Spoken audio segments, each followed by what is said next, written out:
नमस्कार दोस्तों, मैं गोविंद सिंह सैनी आज फिर से आपके सामने वही टॉपिक जो महिला एवं बाल अपराध जो टॉपिक है उसके बारे में चर्चा चल रही थी, उसी के बारे में आगे बढ़ते हैं।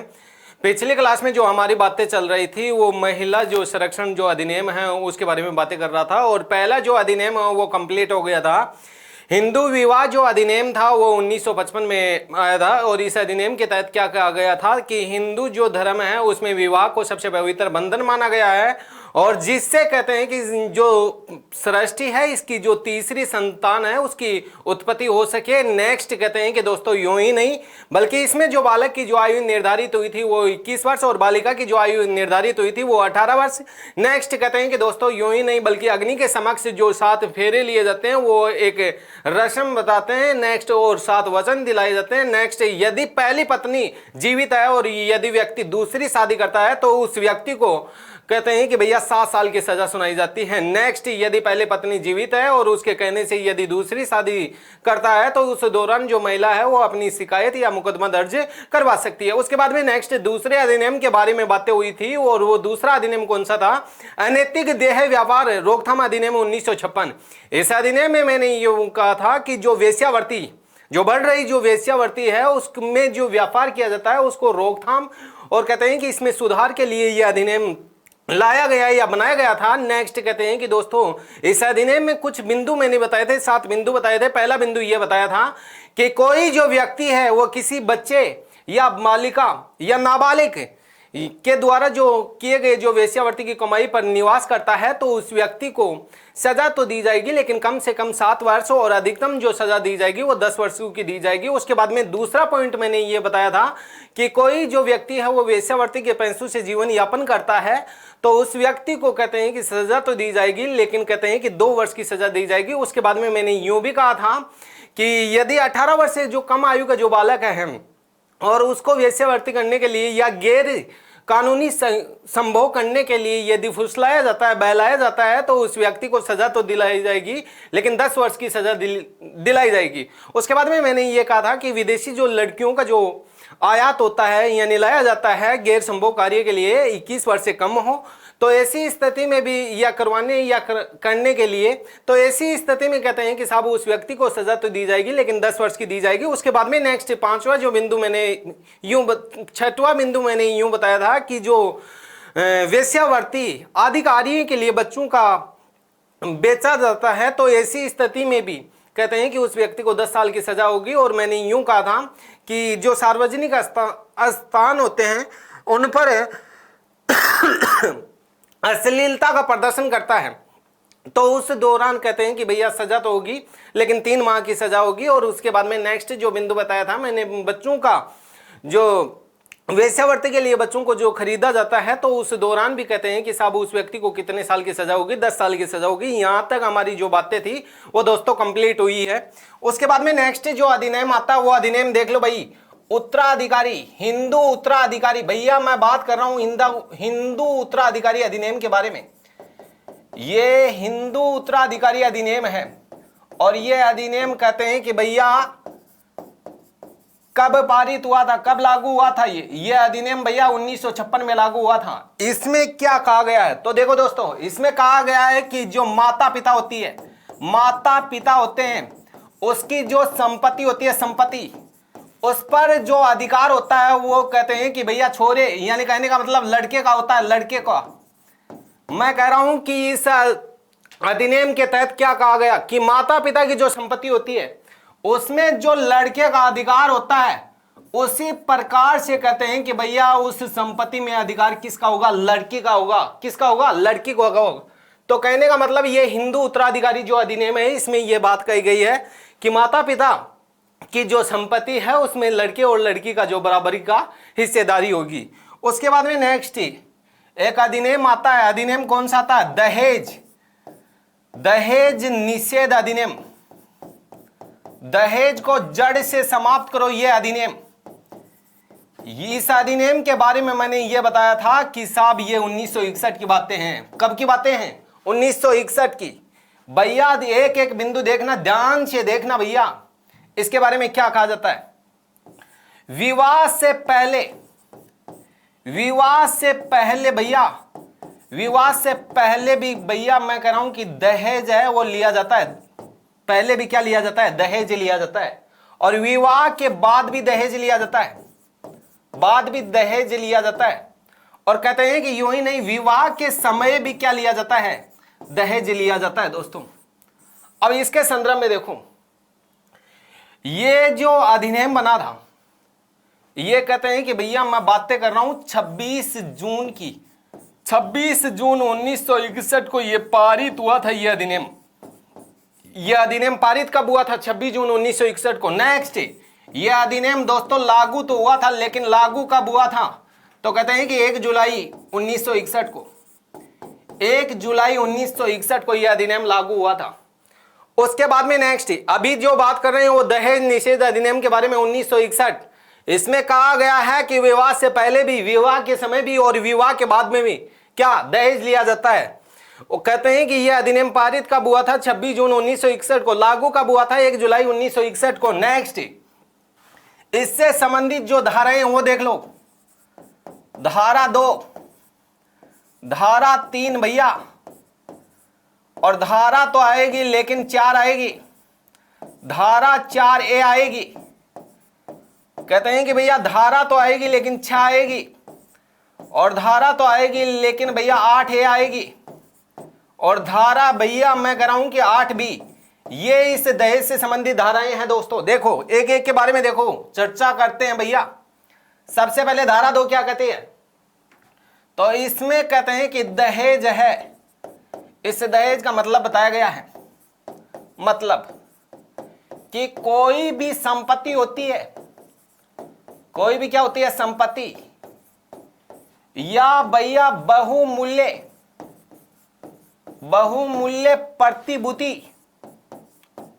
प्रतिभूति को लेना या लेने के लिए प्रत्यक्ष या परोक्ष रूप से,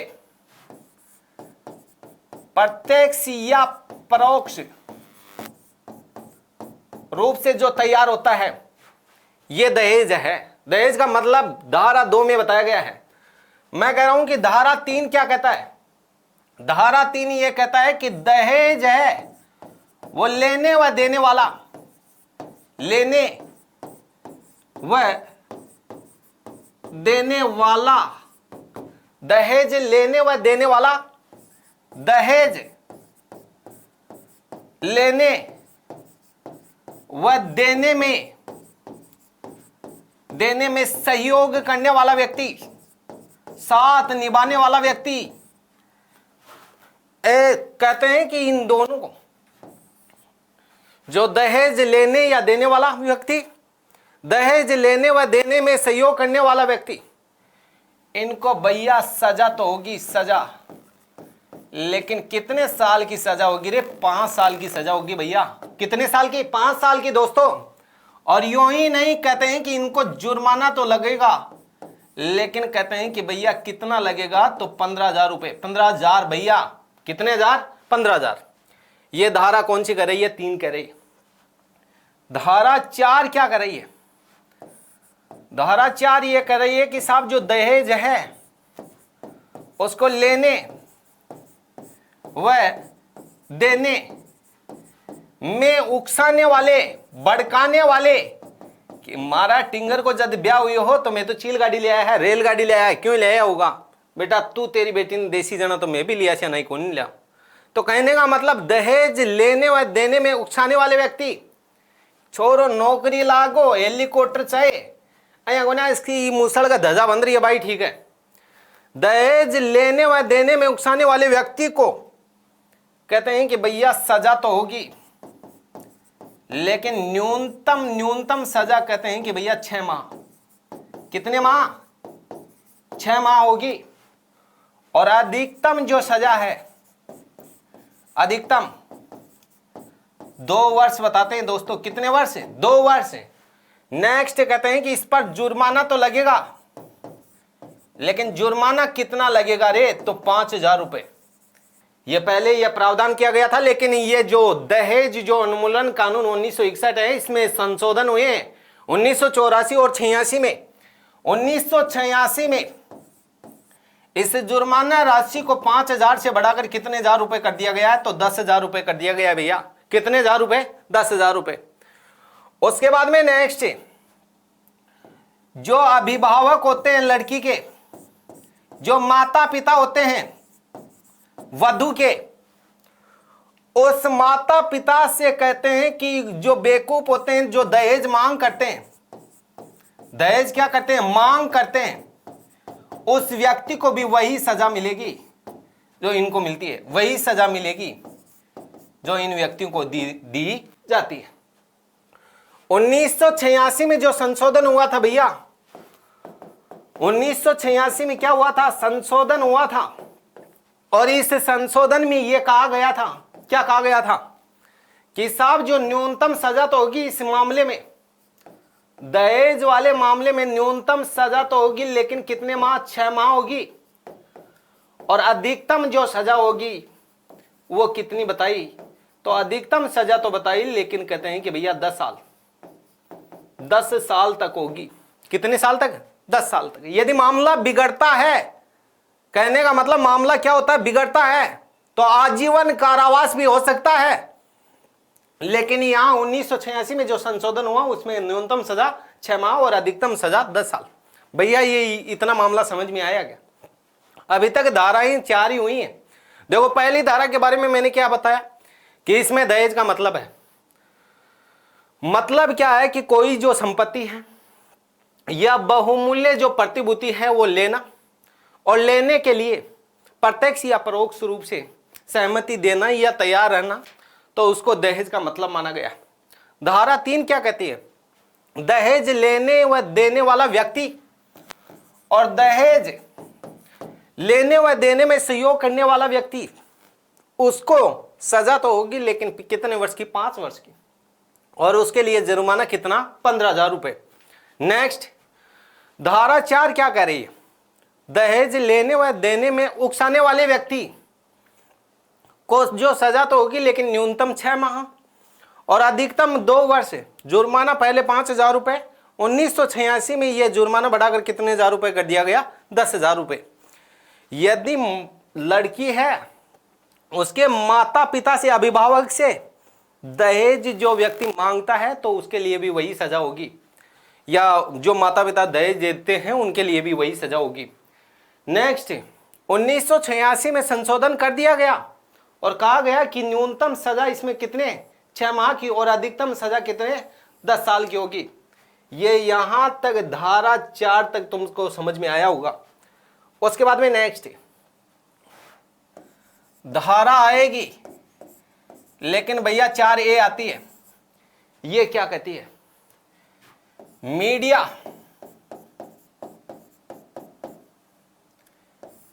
मीडिया के माध्यम से, जब मैं कह रहा हूं कि लड़का और लड़की का विवाह होता है भैया, क्या होता है? विवाह। उस दौरान, यानी विवाह के दौरान, विवाह हो रहा है, विवाह की एज हो रही है, उस दौरान यदि बात आती है संपत्ति की, बात आती है व्यवसाय की, बात आती है संपत्ति की, बात आती है व्यवसाय की, और बात आती है वर्गीकरण की, बंटवारे की, तो ये भी दहेज की श्रेणी में ही आता है। ये ऐसे मामले हैं, वो भी कैसी श्रेणी में आते हैं? दहेज की श्रेणी में आते हैं। तो ऐसी दशा में उस व्यक्ति को कितने साल की? 5 साल की सजा दी जाएगी और 10,000 रुपए क्या दिया जाएगा? जुर्माना दिया जाएगा। क्या दिया जाएगा दोस्तों?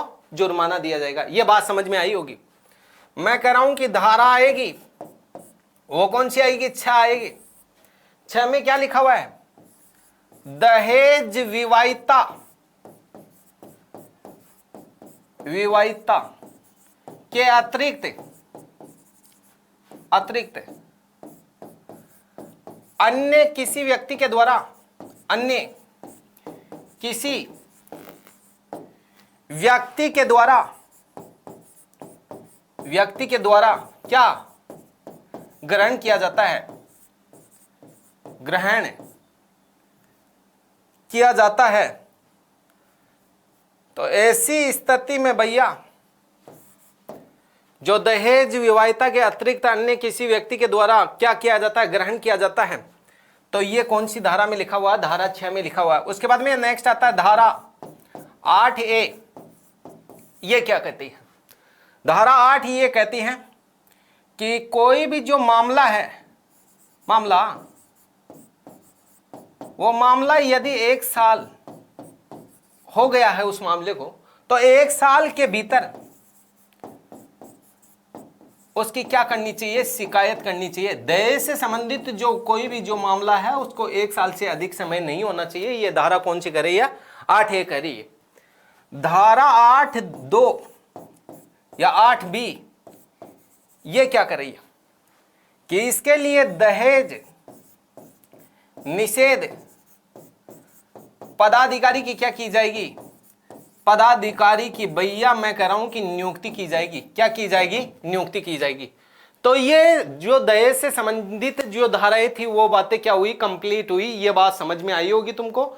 अब देखते हैं धारा 4A के बारे में कि किसी भी व्यक्ति के द्वारा जब प्रकाशन हो रहा है या मीडिया के माध्यम से क्या हो रहा है, प्रकाशन हो रहा है या मीडिया के माध्यम से जब लड़का और लड़की का विवाह चल रहा है, विवाह की आयु चल रही है, उस दौरान यदि पिता के द्वारा संपत्ति और व्यवसाय और उसके जो बंटवारे की बात कर रहा है, तो ऐसी स्थिति में उसको भी दहेज का मामला माना जा सकता है। और कहते हैं कि दोस्तों इस दौरान उसको जो सजा होगी वो 5 साल की सजा होगी और 10,000 रुपए क्या लगेंगे, जुर्माना लगेगा। धारा 6 क्या कह रही है कि दहेज विवाहिता के अतिरिक्त अन्य किसी भी व्यक्ति के द्वारा जब ग्रहण किया जाता है तो ये प्रावधान है, ये धारा 6 में है। और धारा 8 क्या कहती है कि यदि दहेज से संबंधित कोई भी जो मामला होता है वो 1 साल के भीतर यानी उसकी शिकायत करवाना अति आवश्यक है। और उसके बाद में नेक्स्ट धारा कौन सी आती है, 8B आती है। 8B में क्या लिखा हुआ है कि दहेज निषेध जो पदाधिकारी होते हैं उसकी क्या की जाए, तो नियुक्ति की जाए। क्या की जाए दोस्तों,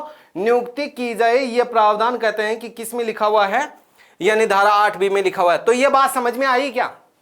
अब चलो आगे, आगे क्या लिखा हुआ है।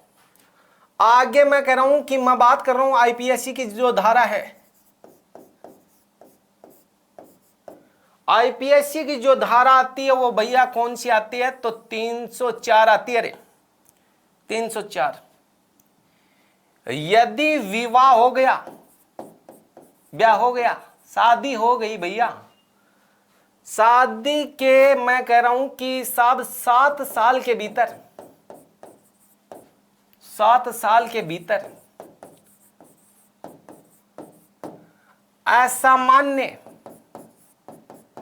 असामान्य तरीके से यदि मैं कह रहा हूं कि जो लड़की है वधू, उस वधू कहते हैं कि सब बेचारी मर जाती है, निधन हो जाता है, निधन होता नहीं करवाया जाता है। ऐसी स्थिति में विवाह के 7 साल के भीतर असामान्य रूप से जब वधू का निधन हो जाता है तो क्या होता है, तो उससे संबंधित जो पहले कोई मामला है, यानी न्यायालय में यह सिद्ध हो जाए कि साहब इसकी जो मृत्यु से पहले इसका दहेज से संबंधित कोई मामला आया था, दहेज से संबंधित क्या आया था, कोई मामला आया था, तो ऐसी स्थिति में जो पतिदेव हैं, पति और उसके जो रिश्तेदार हैं जो इस षड्यंत्र में साथ दे रहे हैं, रिश्तेदार, उनको कहते हैं कि कम से कम 10 साल की सजा दी जाएगी, या फिर मैं कह रहा हूं कि भैया आजीवन कारावास, आजीवन क्या दिया जाएगा, कारावास की सजा दी जाएगी। कारावास क्या दिया जाएगा, कारावास। ये कौन कह रहा है, जो धारा 304B है वो कह रही है। उसके बाद में नेक्स्ट है इंडियन पेनल जो कोड है, इसकी जो धारा आती है वो धारा 406 क्या कहती है, धारा 406 ये कहती है कि साहब यदि जैसे मतलब शादी हो गई, ब्याह हो गया, और शादी के बाद जो स्त्री धन है, अब तुम्हारे सामने समस्या ये आती है स्त्री धन होता क्या है। तो जब छोरे वाले हैं वो लड़की के लिए कुछ लेकर जाते हैं, और कुछ लेकर जाने का मतलब मैं कह रहा हूं कि भैया जेवरात लेकर जाते हैं। जेवरात उस समय तो यूं समझते हैं कि ये अपनी यानी पुत्र है, इसकी यानी वधू, यानी कहने का मतलब एक पुत्री के रूप में पिता स्वीकार करता है। लेकिन धीरे धीरे क्या होता है वो तुम स्वयं को पता है। जो स्त्री धन है वो क्या होता है, तो वो समझा रहा हूं कि जो जेवरात होते हैं उसको स्त्री धन कहा गया है। और जब शादी के समय जब इन दोनों का जो कॉमन दिया जाता है, लड़की को और लड़के को कॉमन, जी हाँ, मतलब बेड आगो, अलमारी आगी, कूलर आगो, फ्रिज आगो, मोबाइल आगो, रेलगाड़ी आगो, रेलगाड़ी आगी, क्यों भी देश के हैं।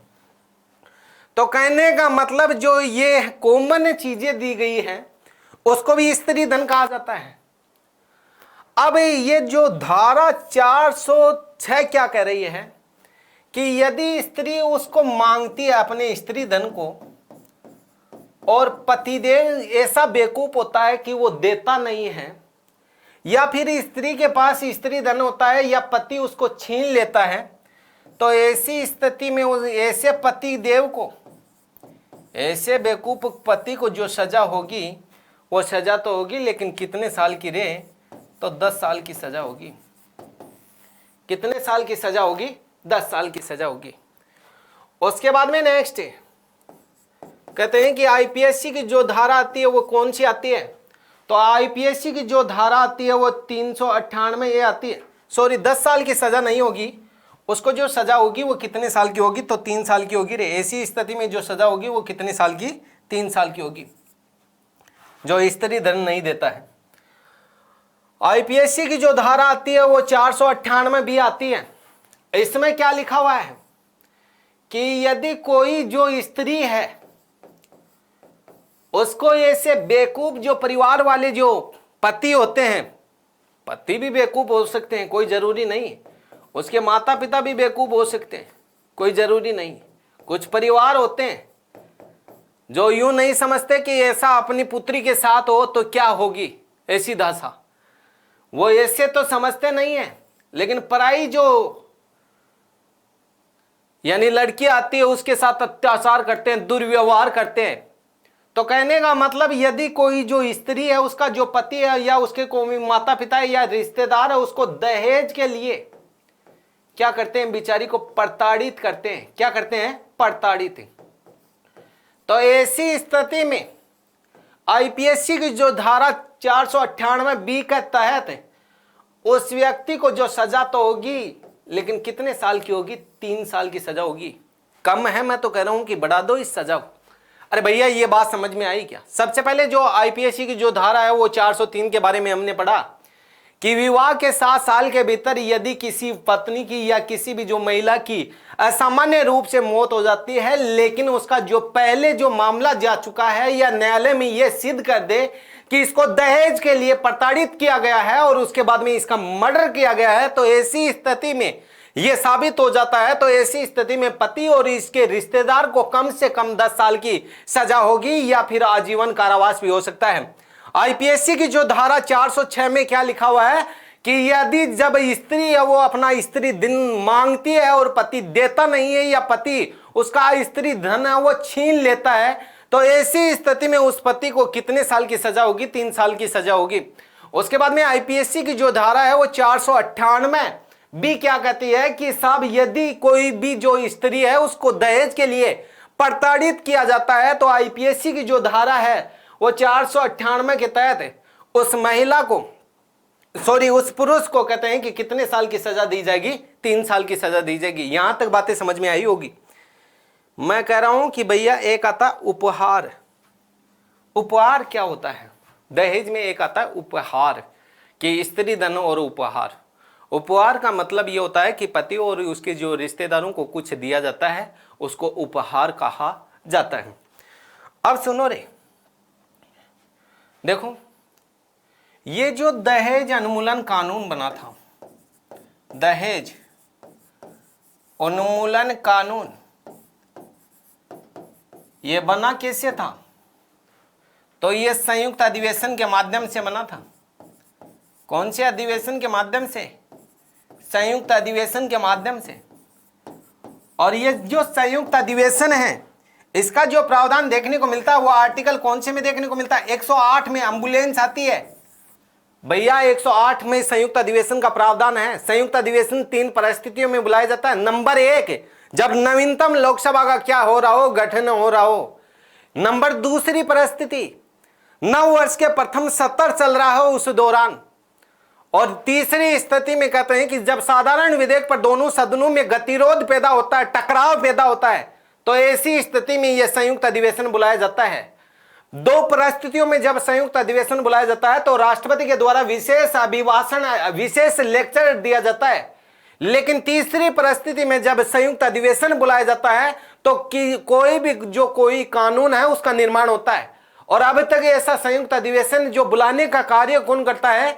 तो राष्ट्रपति करता है। और संयुक्त अधिवेशन की जो अध्यक्षता कौन करता है? तो लोकसभा अध्यक्ष करता है। अब तक संयुक्त अधिवेशन कितनी बार बुलाया गया है? तो 3 बार बुलाया गया है, 1961 में, 1978 में और 2002 में। 1961 में जो कानून बना था वो दहेज को जड़ से समाप्त करो, और 1978 में जो कानून बना था वो बैंकिंग सेवाओं से संबंधित, और 2002 में जो कानून बना था वो आतंकवाद को जड़ से समाप्त करो।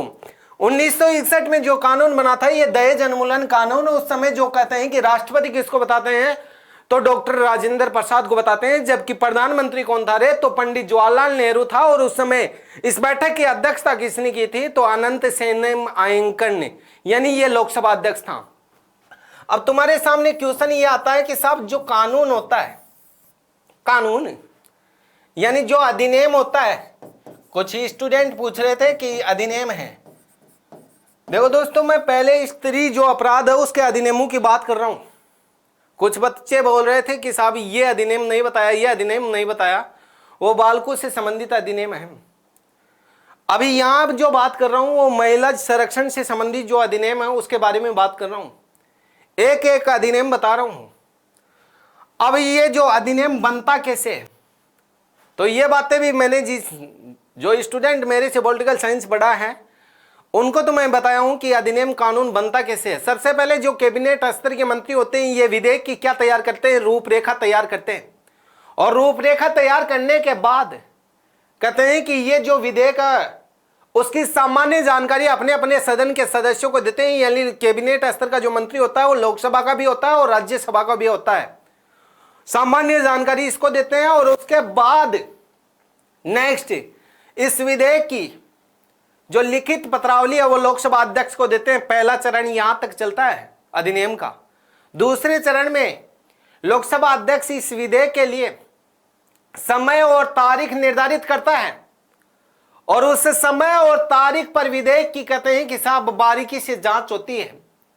बारीकी से जांच होने के बाद यदि विपक्ष ये कहता है कि इसमें संशोधन करना चाहते हैं तो एक समिति का गठन किया जाता है। और उस समिति का नाम बताते हैं परवर समिति। कौन सी समिति बताते हैं? परवर समिति।